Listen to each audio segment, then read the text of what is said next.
सरकारी मनोरंजन के वस्तुनिष्ठ प्रश्नोत्तरी में फिर से अपने लोगों के स्वागत है। तो हम शुरू करते हैं। बहुत ही इम्पोर्टेंट इसमें क्वेश्चन सब है, ये सबको ध्यान से सुनना है।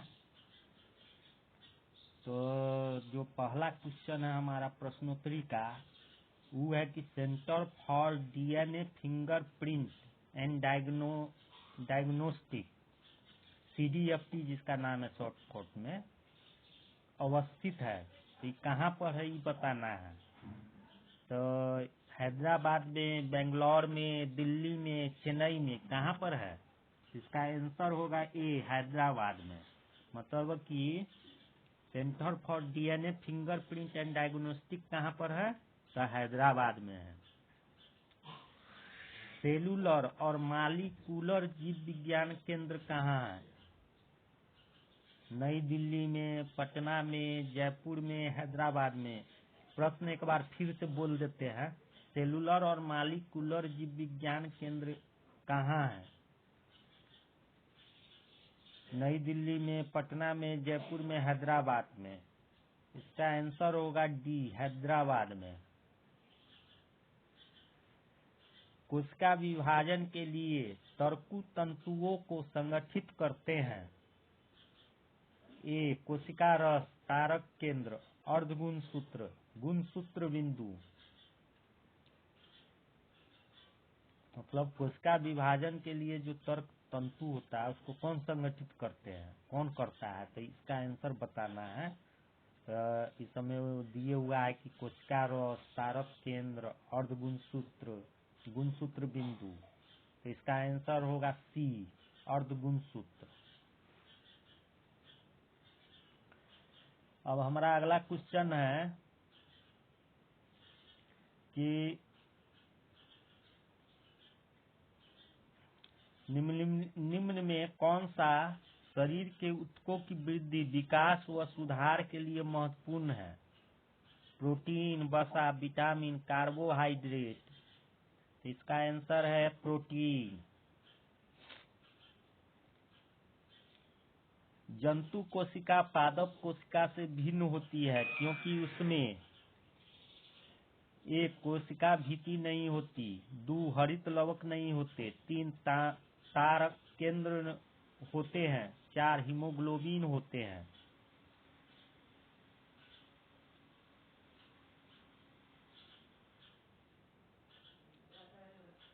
तो इसका जो आंसर है चारू होगा, माने उपयुक्त सभी सही है। रक्त कोशिका मोनोसाइट का जीवन काल है 3 दिन, 120 दिन, 7 घंटे अज्ञात। आंसर होगा 3 दिन। एक पौधा कोशिका से एक जीव कोशिका भिन्न होती है। कोशिका भीति का नहीं होना, क्लोरोप्लास्ट का नहीं होना, सेंट्रियोल्स का होना और हीमोग्लोबिन का होना। ये चारों में करा कि कौन सा स्टेटमेंट सही है। तो इसका जो स्टेटमेंट ही 4 जो दिले है उसमें से ये कोशिका भीति का नहीं होना ये सही है, क्लोरोप्लास्ट का नहीं होना ये भी सही है, और सेंट्रियोल्स का होना ये भी सही है। कोशिका का ऊर्जा का आधार है प्लास्टाइड, क्लोरोप्लास्ट, गोल्गी तंत्र, माइटोकांड्रिया। इसका आंसर होगा माइटोकांड्रिया। बॉड बॉडी न्यूक्लियस में किस दौरान पाई जाती है?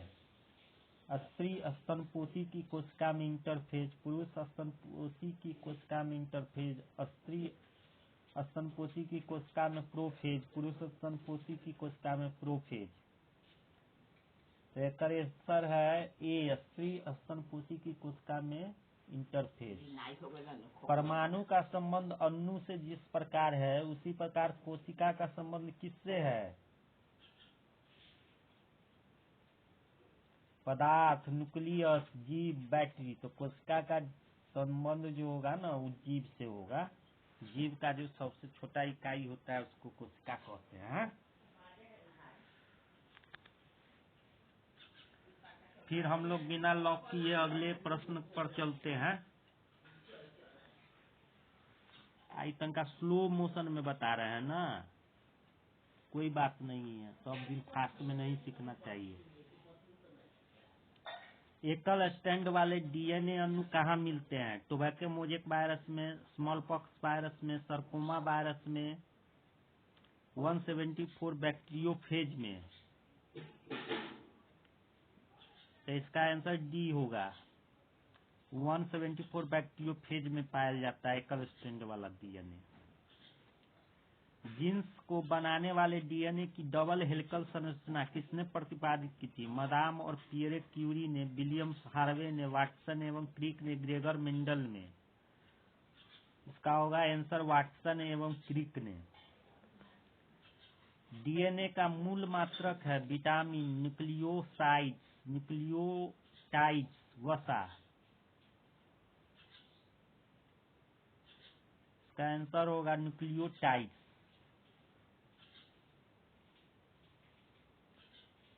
आत्महत्या की थैली किसे कहा जाता है? गाल्गी बॉडी को, माइटोकॉन्ड्रिया को, लाइसोसोम को, कोई नहीं। इसका आंसर है लाइसोसोम को कहा जाता है आत्महत्या की थैली। राइबोसोम का मुख्य कार्य क्या है?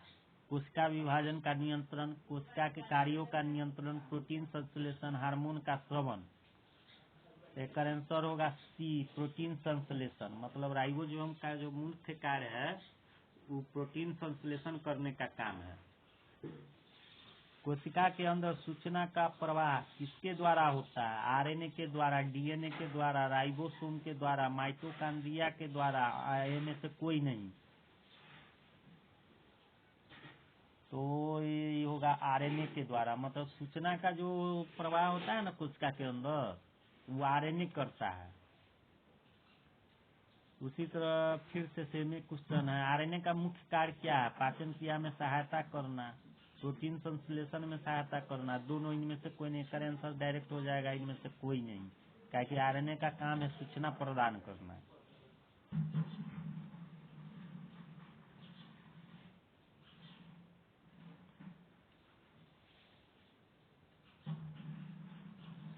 मानव कोशिका में कितने गुणसूत्र उपस्थित रहते हैं? 26 युग्म, 32 युग्म, 18 युग्म, 23 युग्म।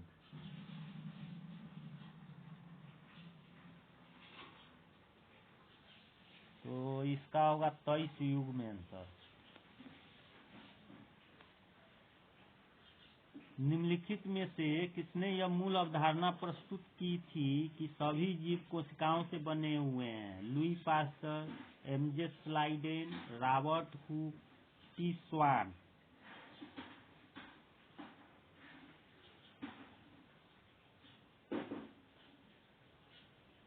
इसका आंसर होगा लुई एमजे स्लाइडेन और रॉबर्ट एमजे स्लाइडेन और टी स्वान मिल के मतलब ये अवधारणा प्रस्तुत किया था। प्रोटीन के निर्माण में आधारभूत इकाई होते हैं अमीनो अम्ल, DNA, RNA, nitrogen base trips सभी। इसका होगा अमीनो अम्ल जो होता है वही मूलभूत इकाई होता है प्रोटीन का। प्रोटीन बनाने के लिए अमीनो अम्ल आवश्यक होते हैं 10, 15, 20, 25। तो 20 अमीनो अम्ल का जरूरत पड़ता है वो प्रोटीन बनाने के लिए। आनुवांशिकी उत्परिवर्तन इनमें होता है डीएनए में, आरएनए में, क्रोमोसोम्स में, राइबोसोम्स में। इनमें से कोई नहीं। इसका उत्तर है क्रोमोसोम्स में। आनुवंशिक उत्परिवर्तन होता है क्रोमोसोम्स में। जीन परिवर्तन किसमें होता है? डीएनए में, आरएनए में, क्रोमोसोम्स में, राइबोसोम में, क्रोमोसोम्स में और राइबोसोम्स में। तो ये होगा जीन परिवर्तन जो है आरएनए में होता है। डीएनए संश्लेषण का प्रतिपादन किसने किया था? कार्नबर्ग, जानसन, बेटसन, ओचोया।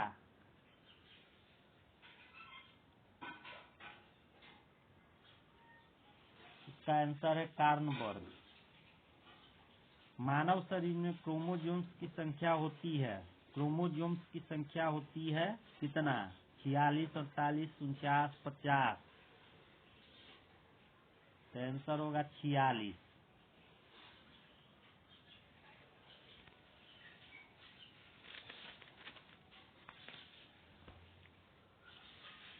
अगला क्वेश्चन है कि गौमित की शुद्धता के नियम का प्रतिपादन किसने किया था? डार्विन ने, मेंडल ने, रदरफोर्ड ने, मेंडलिफ ने। आंसर होगा इसका बी, मेंडल ने। उत्तक है एक प्रकार, पेपर का प्रकार, दवा, समान कोशिकाओं का समूह, कपड़े की किस्म। तो ये होगा समान कोशिकाओं का समूह। वनस्पति कोशिका तथा प्राणी कोशिका का अंतर किसकी उपस्थिति से स्पष्ट होता है? कोशिका भीति, माइटोकॉन्ड्रिया, केंद्रिका, प्लाज्मा झिल्ली। तो कोशिका भीति। उत्तक विज्ञान में किसका अध्ययन होता है? ऊतकों का, विषाणुओं का, वायरसों को, कीटाणुओं का। तो ये तो सिंपल है, उत्तक का होगा। आनुवांशिक किससे संबंधित है? आनुवांशिकता, रक्तचाप, पाचन तंत्र, श्वसन तंत्र। ये सब एकदम माने आसान क्वेश्चन है। आनुवांशिकता। जेनेटिक्स में किसका अध्ययन किया जाता है? आनुवांशिकता एवं गुणसूत्र, कोशिका, निट्रा का अध्ययन, मांसपेशियों का अध्ययन। इसका भी आनुवांशिकता एवं गुणसूत्र का अध्ययन जेनेटिक्स में किया जाता है। निम्न में से कौन सी जांच एक बच्चे के पिता का निर्धारण करती है? Blood group, tissue culture, DNA, fingerprinting through genetic code. 28 का जो ये मतलब क्वेश्चन जो है, मतलब निम्न में कौन सी जांच एक बच्चे के पिता का निर्धारण करती है? इसका होगा डीएनए फिंगरप्रिंटिंग। जीन का आकार होता है नियमित आकार के, सर्पाकार के, अनियमित आकार के, त्रिशंकु आकार के। ये होगा त्रिशंकु। मतलब जीन जो होता है ना, त्रिशंकु होता है। किस आबादी में जीनों के कुल योग को कहते हैं? किसी आबादी में जीनों के कुल योग को कहते हैं। मतलब कुल योग को माने जीन का जो कुल योग होता है उसे क्या कहते हैं? जीनोम, जीन समुदाय, जीन बस्ती, ऑटोसोम।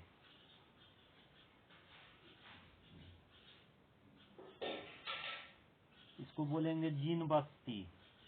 जेनेटिक इंजीनियर तकनीक से निम्नलिखित में पहले किसे बनाया गया? ट्रांसजेनिक बैक्टीरिया, ट्रांसजेनिक चूहे, ट्रांसजेनिक गाय, ट्रांसजेनिक बकरी।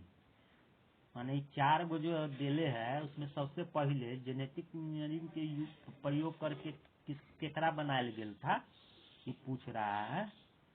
तो 21 मतलब एक जो आंसर होगा ना वो होगा ट्रांसजेनिक बैक्टीरिया सबसे पहले बनाया गया था। स्वाभाविक है, पहले सबसे छोटा वाला चीज को बनाया जाएगा तब ना उससे कॉम्प्लिकेटेड चीज को बनाया जाएगा। ऐसे भी इसका आंसर वो होता है, इस तरह से भी सोचना है। एक कोशिका साइटोप्लाज्म जिस झिल्ली से जुड़ी रहती है वह है टोनोप्लास्ट, प्लाज्मा झिल्ली, सेल प्लास्ट, नाभिकीय झिल्ली। तो ये होगा प्लाज्मा झिल्ली। ग्रे मैटर में होता है काफी संख्या में न्यूट्रॉन, काफी संख्या में तंत्रिका, कोशिकीय निकाय, काफी संख्या में तंत्रिका तंतु, न्यूरोग्लिया। तो काफी संख्या में तंत्रिका, कोशिकीय निकाय होता है ग्रे मैटर में। निम्नलिखित की कोशिका सुस्तम जीवित कोशिका है? Bacterium, bread mould, mycoplasma, virus. माने सुस्तम जीवित कोशिका के बारे में पूछ रहा है। तो ये जो है ना माइकोप्लाज्मा जो होता है वो सब मतलब माने सुस्तम है जीवित कोशिका। कोशिका के 4 अवयवों में उस कोशिका को पहचानिए जो पौधों की कोशिकाओं में पाया जाता है किंतु जानवर की कोशिकाओं में नहीं। तो ये दिले है इसमें से वो माने पहचानना है कि वो जानवर में नहीं होता हो लेकिन पौधा में होता हो। जैसे कोशिका द्रव दिले, कोशिका कला दिले, नाभिक दिले, लवक दिले। इसमें जो है कौन जानवर में नहीं होता है? तो इसका जो उत्तर होगा वो लवक होगा। लवक जो होता है ना वो नहीं होता है। वो जो जंतु कोशिका में लवक नहीं पाया जाता है। आधुनिक आनुवंशिकता का सिद्धांत किसने दिया था? ग्रेगर मेंडल ने, डार्विन ने, लैमार्क ने, कोई नहीं।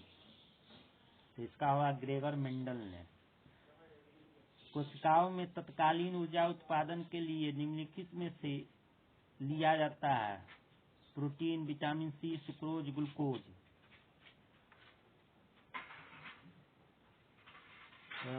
कोशिकाओं में तत्कालीन ऊर्जा उत्पादन के लिए लिया जाता है, ग्लूकोज लिया जाता है।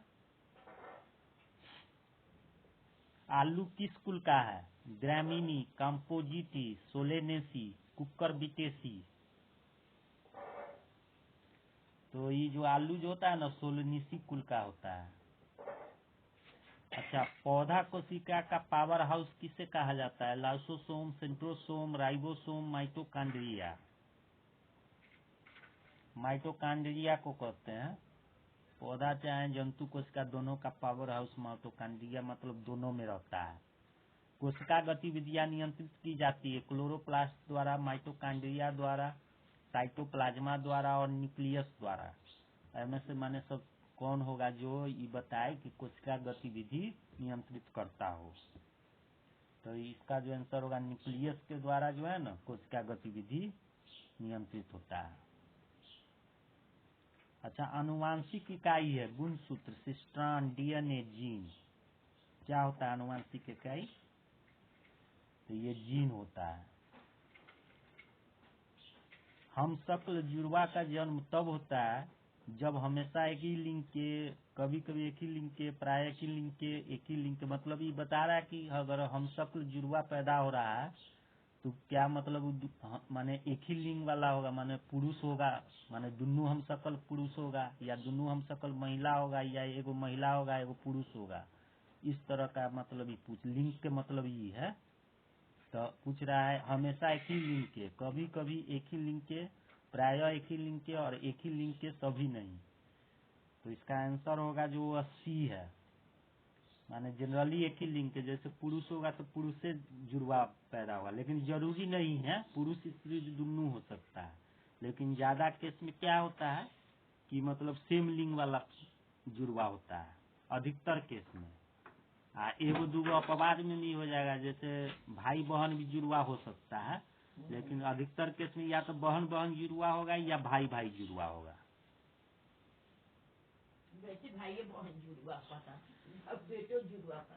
तो आज के जो प्रश्नोत्तरी था बहुत ही इंटरेस्टिंग, बायोलॉजी से संबंधित मतलब वही था।